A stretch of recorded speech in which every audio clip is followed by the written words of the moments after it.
Olá, tudo bem com vocês? Espero que sim. A gente está aqui com o objetivo de estar falando um pouco sobre a nossa aula de filosofia do Seminário Teológico Nazareno de Curitiba.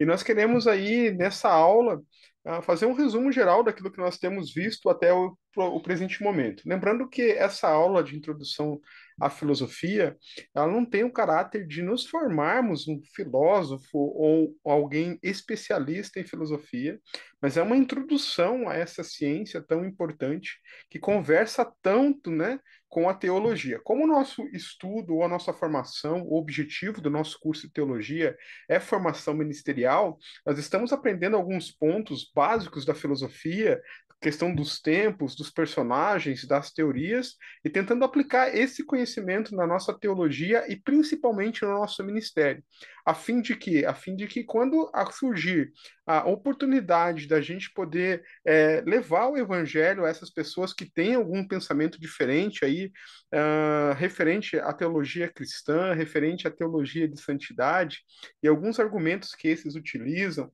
muitos filosóficos, nós sabemos do que eles estão falando.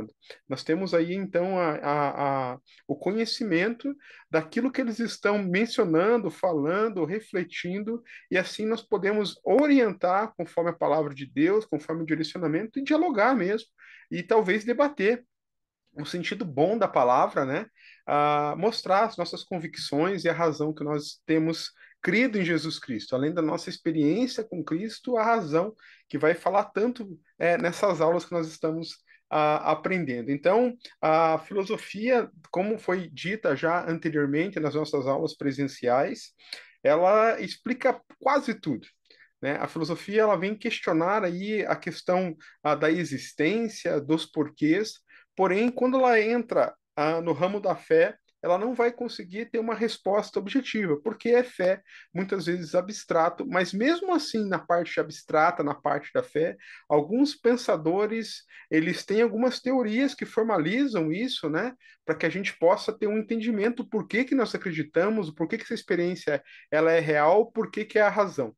Interessante nós entendermos isso, porque, como já falado e como nós temos verificado nas aulas anteriores, a nossa fé ela é algo condicionado ao espiritual, porque nós acreditamos num Deus espiritual. A Bíblia diz que Deus é espírito e o que importa é que os verdadeiros adoradores o adorem em espírito e em verdade. Aí só o fato de Deus ser espírito, algumas pessoas racionalistas, vamos colocar nesse grupo aí, vai ter uma certa dificuldade para comprovar essa existência desse espírito, visto que ele não é apalpável, não é pelos sentidos nossos que nós vamos conseguir comprovar, então vai além da experiência, né?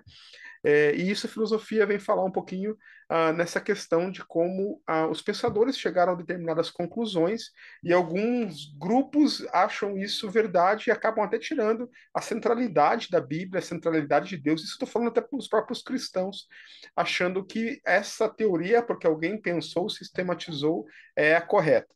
Além disso, nós estamos verificando que muitas dos pensamentos modernos ou pós-modernos, ou atuais, contemporâneos, na verdade não são pensamentos modernos, nem contemporâneos e nem atuais, são pensamentos que já foram conversados, dialogados, debatidos, sistematizados e teorizados por grandes pensadores no passado.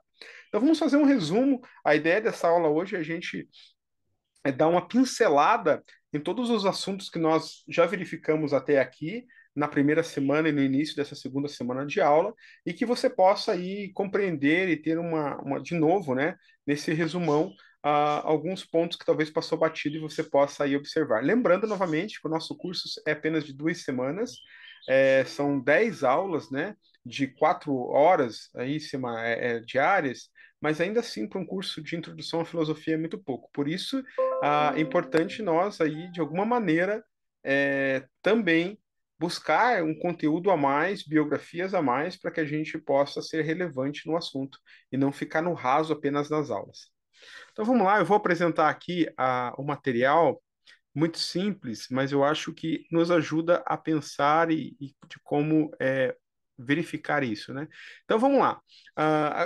Criei aqui uma linha do tempo, da onde nós estamos estudando, que foi apresentado, se não me engano, na aula 4 e aí agora, depois na aula 5 e na aula 6 nós tivemos alguns pontos a mais, mas a ideia é a gente, então, fazer esse resumo, né? Aonde começou até o ponto que nós estamos estudando neste momento. Então, vamos lá. A primeira, né, é notório e que o primeiro filósofo foi considerado pela filosofia é Tales de Mileto, com seus pensamentos críticos.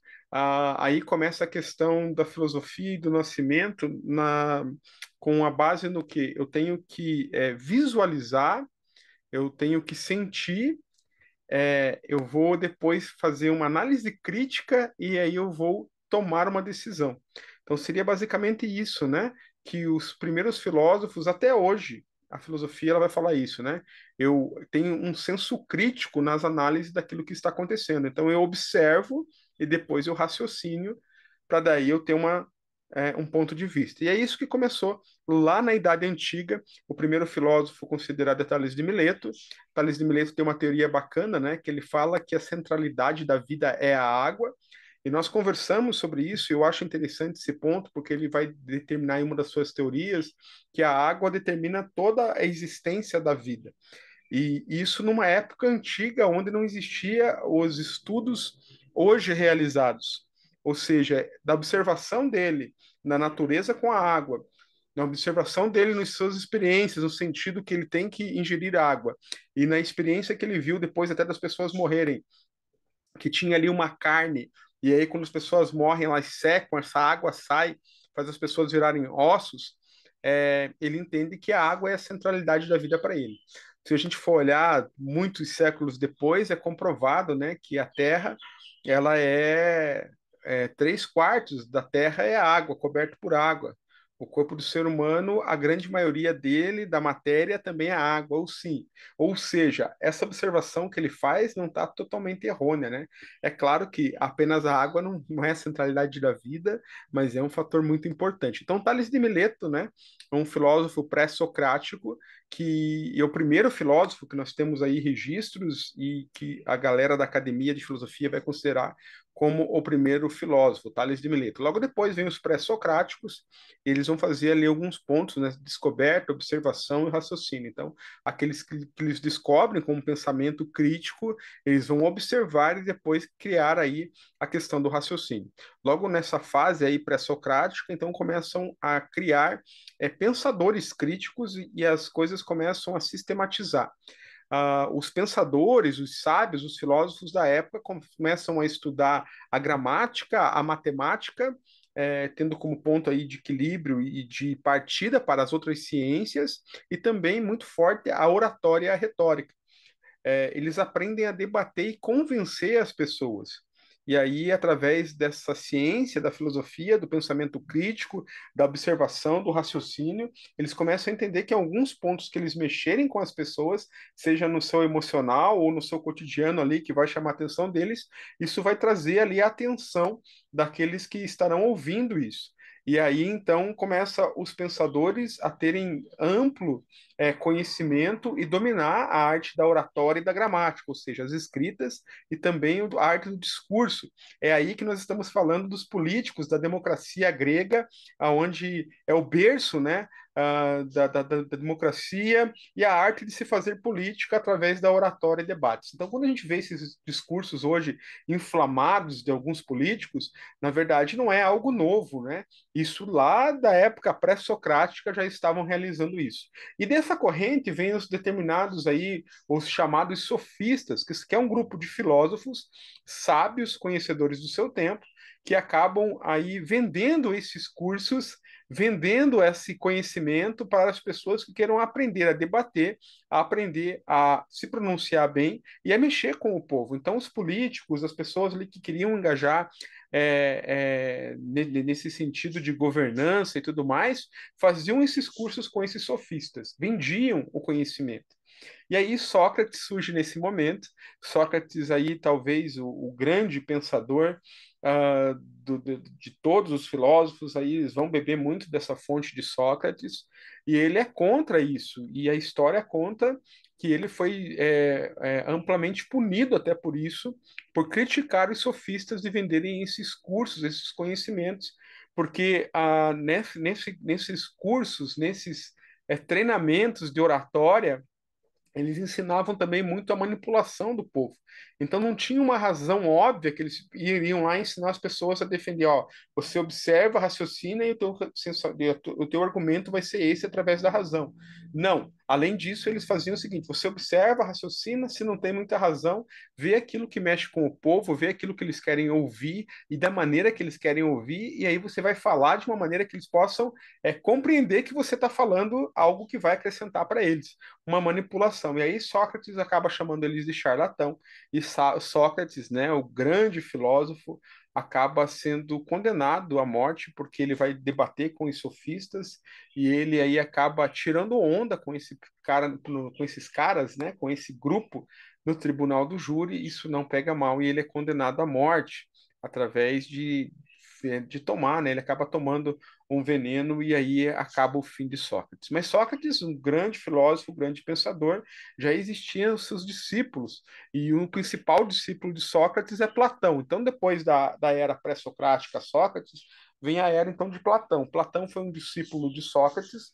Sócrates não deixou nada registrado, ele não escreveu nada. Sócrates falava, ensinava através da oratória, então, ele não deixou nenhum documento, nenhum livro, nenhum artigo, nenhum texto para os seus discípulos ou para a história. Quem vai fazer isso é Platão.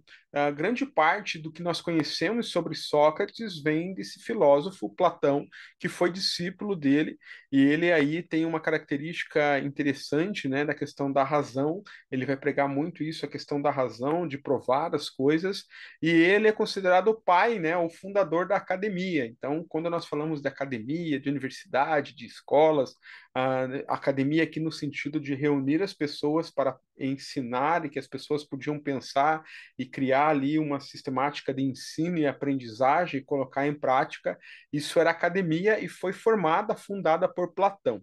Logo depois, né, do Platão, vem o Aristóteles, discípulo agora também de Platão, contemporâneo.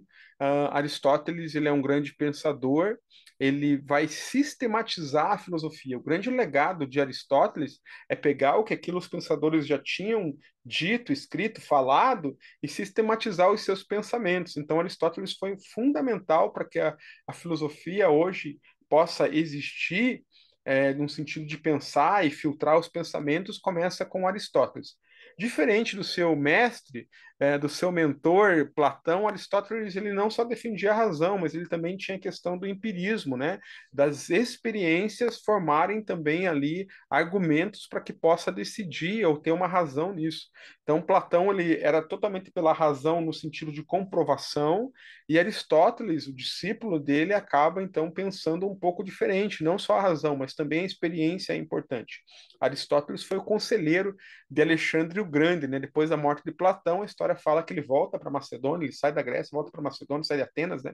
Volta para Macedônia e ali ele trabalha como conselheiro de Alexandre o Grande. Foi um dos grandes filósofos que nós falamos aqui. Então esses três, né? Sócrates, Platão e Aristóteles, é uma base da filosofia e do conhecimento que vai surgir depois de tantas teorias.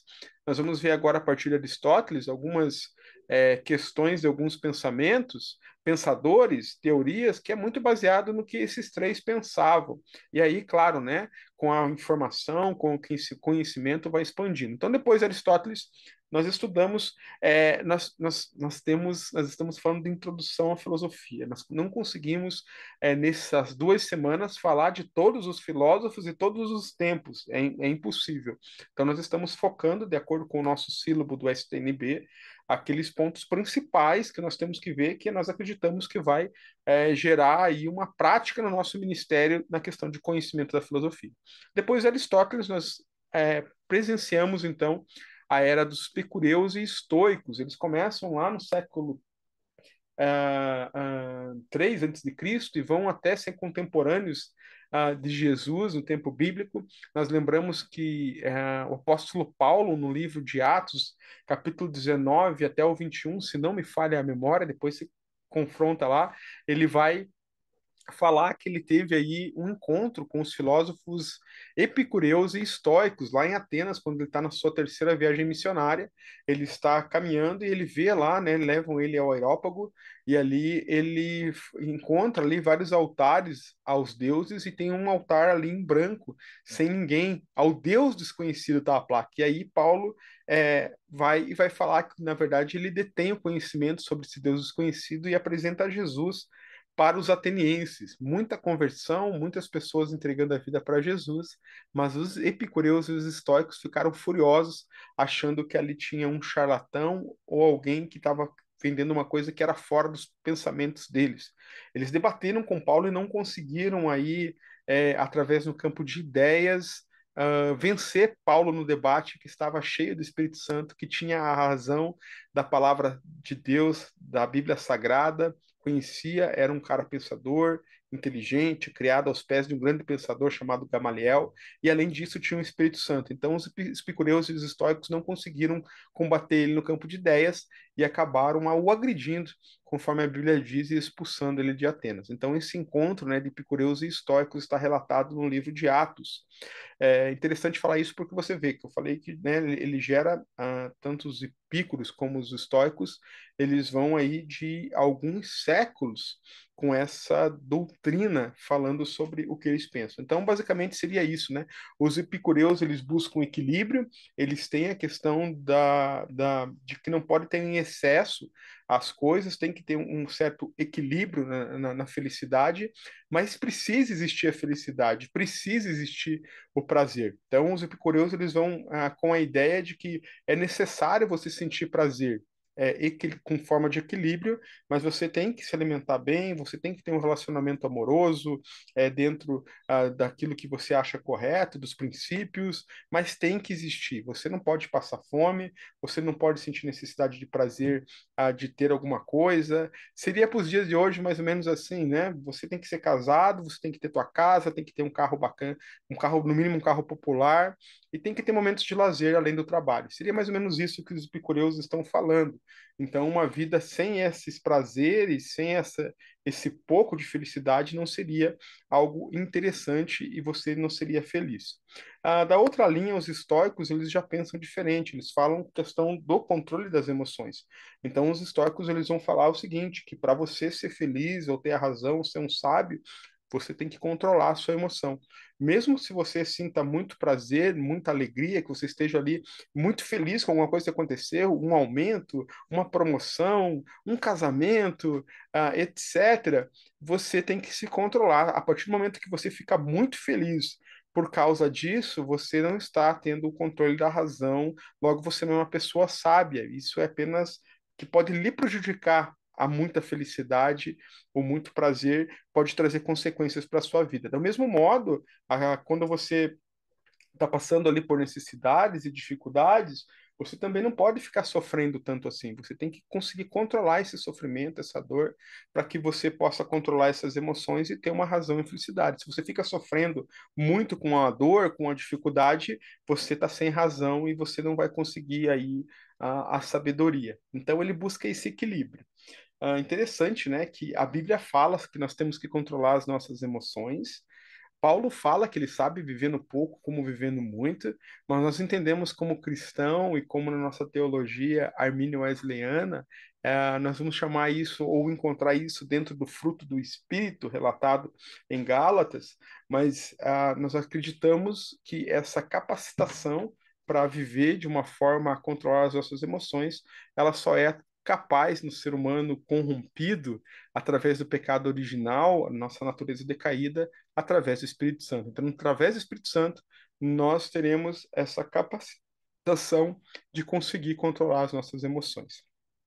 Também vimos que os contemporâneos dos epicureus e dos estoicos, logo ali adiante, vai estar mais uma corrente filosófica chamada ceticismo, que são os céticos, que hoje ele vai rolar os céticos de uma forma muito pejorativa, principalmente no ambiente cristão, onde as pessoas colocam essa questão dos céticos as pessoas que não acreditam em Deus ou algo espiritual. Na verdade, esse ceticismo, como foi apresentado na aula presencial, ele vai dizer o seguinte: você precisa duvidar.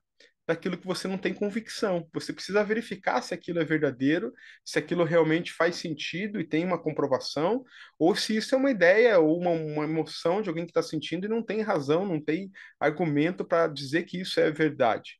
Então, o ceticismo, na verdade, ele vai gerar essas dúvidas.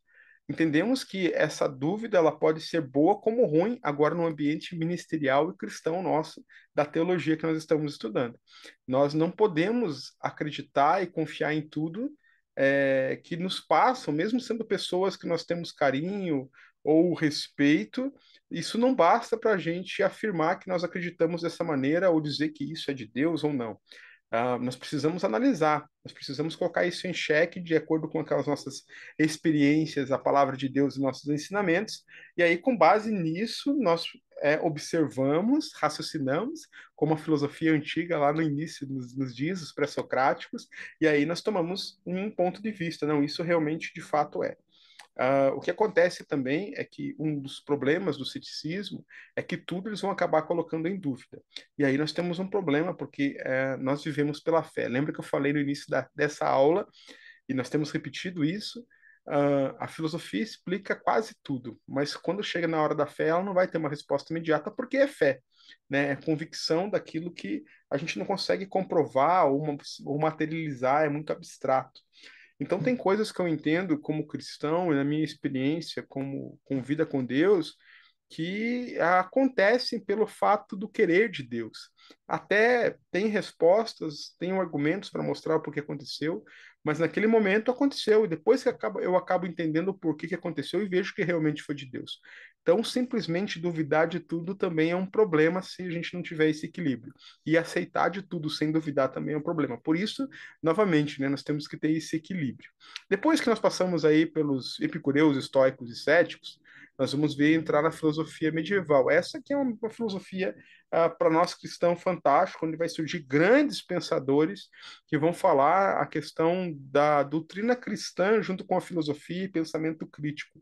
Nós encontramos ali alguns personagens centrais, como Santo Agostinho, né, o Agostinho de Hipona, filósofo, bispo, grande pensador, grande teólogo, talvez um dos nomes mais bem vistos no campo da filosofia e teologia pelos cristãos. Ele sistematiza uma série de pensamentos, ele tem uma conversão genuína já na sua fase adulta, depois de ter estudado e já ter uma formação, mas ele vai em busca de Deus, é muito interessante a conversão dele, né? Que é estudando Romanos, lendo Romanos, a salvação começa a fazer sentido na cabeça dele, e nós acreditamos isso através do Espírito Santo, leitura da palavra, razão, mais experiência, e ele tem uma conversão genuína, e ele então produz grandes tratados teológicos e filosóficos que nós utilizamos hoje. Contemporâneo também na filosofia medieval, nessa época de Agostinho, São Tomás de Aquino, né, italiano, também um sacerdote católico, que ele vai ali trabalhar muito na forma escolástica. Ele vai mostrar ali a questão de métodos para estudar, métodos que sistematizam como que tem que ser aprender e como tem que ensinar a questão da filosofia e do cristianismo. Então ele também é muito fluente. Chesterton, um pensador já mais atual aí do século XIX, ele vai ter ele faz uma biografia de Tomás de Aquino que eu acho muito interessante que vocês possam ler. Agostinho é o meu preferido e eu acho que 90% aí do pessoal que estuda teologia e filosofia cristã vai ter ele como um queridinho. Embora nós vimos em aula, Agostinho tem alguns pontos que nós não concordamos. Lembra-se que nessa época ainda não existia a reforma, a Igreja Católica é a Igreja Cristã oficial, então tem algumas coisas que nós hoje, protestantes, cristãos, evangélicos, arminianos, wesleyanos, não concordamos com sua visão, mas a sua contribuição, de fato, ela foi muito grande. Legal que em um dos textos de Agostinho, ele fala que nós devemos aceitar as informações que vão chegar, porque nem tudo ainda está descoberto no campo da teologia e da filosofia, que vão se abrir e vão dar melhor entendimento. E quando isso acontecer, que nós possamos absorver isso. Agostinho cita isso, e nós temos que ter essa abertura, né, para um novo das coisas e aceitar, desde que isso passe por um crivo, né, da palavra de Deus, do raciocínio, da lógica e daquilo que nós cremos nas nossas doutrinas. Então, depois da filosofia medieval, marcada aí principalmente pelos cristãos com Tomás de Aquino e Santo Agostinho, vem aí a época moderna, né?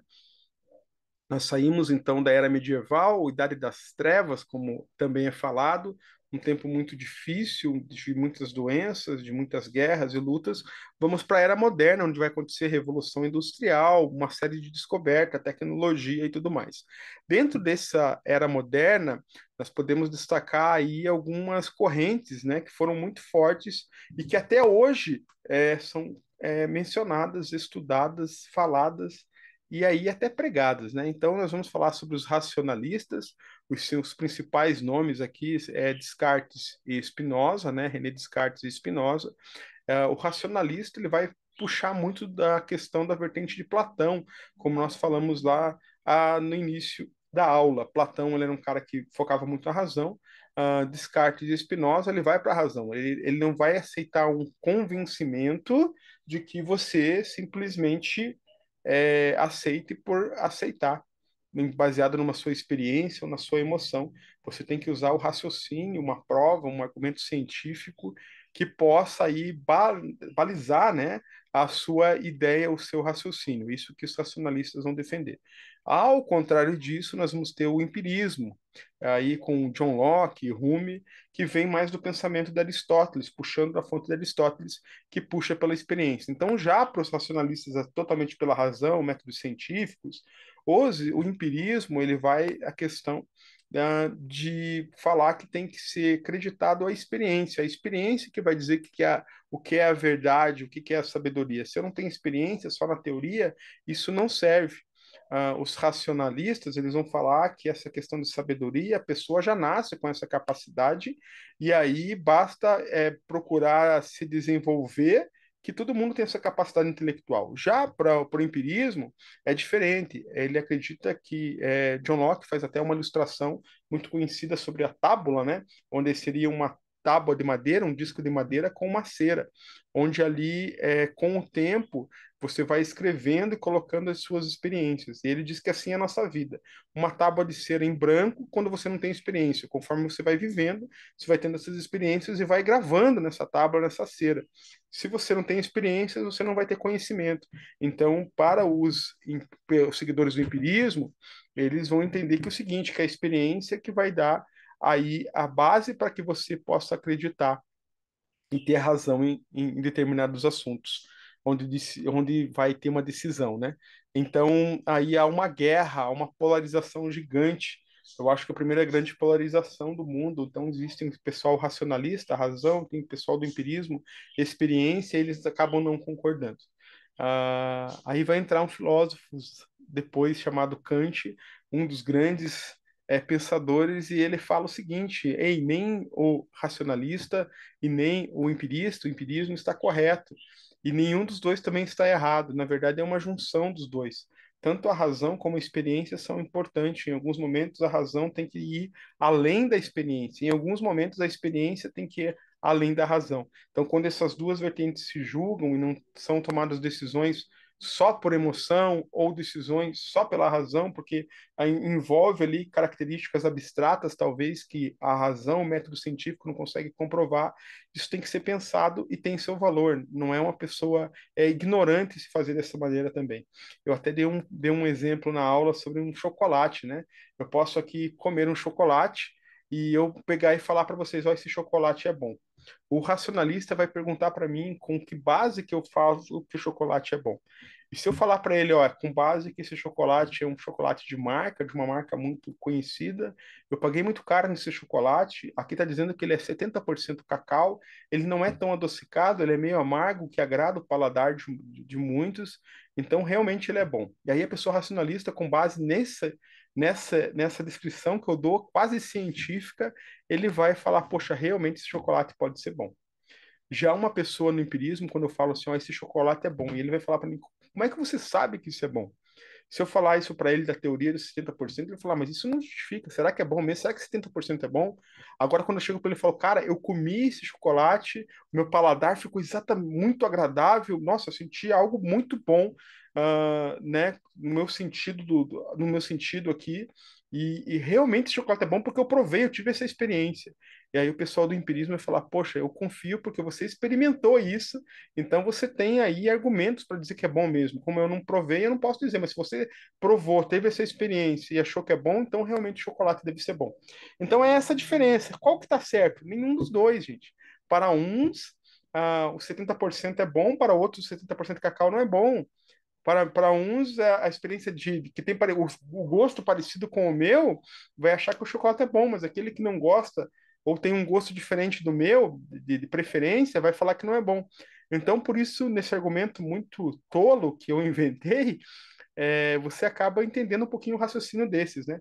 Então, a razão e a experiência, elas têm que ter um certo equilíbrio, passando isso para a nossa vida ministerial e teológica, ah, que nós vamos aí nessa formação de líderes, né? Então, esse equilíbrio entre a razão e a experiência precisa existir. E na nossa última aula, nós vimos duas correntes filosóficas, o materialismo e o idealismo, Karl Marx e Friedrich Engels. Os cristãos têm um certo medo, né, quando vai falar de Karl Marx, por causa do socialismo e tudo mais. Porém, nós vimos que essa filosofia, essa teoria dessa sistematização tem muitas coisas que são boas, né? Se fossem aplicadas corretamente. O grande problema é que é uma filosofia que vai e contra os princípios cristãos, vai contra a palavra de Deus e vai contra tudo aquilo que é espiritual. Então, para nós, vai ser muito difícil a gente concordar com isso, né? Embora hoje existem cristãos marxistas, eu acho isso meio não, acho totalmente contraditório, porque como eu falei, essa teoria ela vai tirar, né, a questão do valor espiritual. Mas nós aprendemos que existem valores positivos ali dentro, no sentido da distribuição, de todos terem acesso, e isso é importante. E como cristão, nós temos que trabalhar para que realmente as pessoas à nossa volta tenham acesso à informação, acesso ao trabalho, capacitação e tudo mais. Porém, existe uma responsabilidade nossa de pregarmos a fé, pois nós sabemos que a nossa salvação está atrelada ao ato da expiação de Jesus Cristo através dos nossos pecados. Então, nós falamos aí sobre o materialismo e o idealismo, falamos dos personagens Karl Marx e Engel, mas nós entendemos que para aplicar isso para a nossa vida cristã, nós vamos ter grandes dificuldades porque negam a fé. E aí está fora daquilo que nós acreditamos como cristão. Então, esse é basicamente um resumão daquilo que nós vimos até esse momento. E aí nós vamos agora passar por essas correntes filosóficas que já aconteceram e vamos entrar em assuntos novos.